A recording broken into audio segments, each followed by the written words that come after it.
ate. Kain ka muna bago matulog, ah. Anong Pilar? Yeah, ate. Sakto, medyo nagutom na rin ako eh. May delivery para sa'yo. Este para sa atin. Uy, wow! Ang sosyal! Kanino galing yan?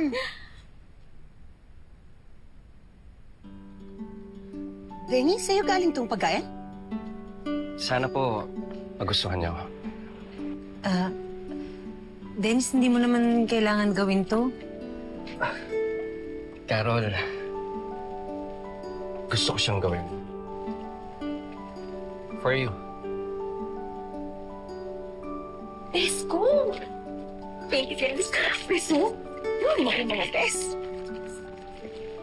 Ikaw naman, Dennis, hindi ka naman nagsasabi. Para may balak na talagang ligawan kong best friend ko. Kaya nga ako nandito eh. Para formal na magpaalam sa inyo lahat. Dahil kayo yung pamilya ni Carol. Gusto ko sanang ligawan si Carol.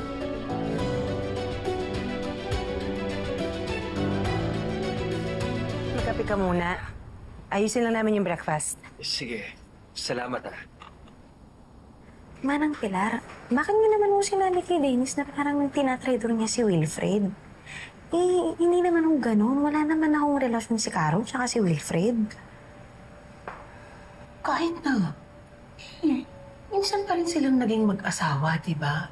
Parang ang pangit naman tignan na ligawan ng best friend si Carol.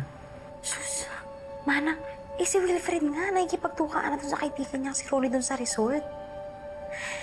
Besides, Manang, good catch naman tong si Dennis. Stable. Gwapo. Mabait. At ang importante, mukhang hindi niya sasaktan tong si Bes.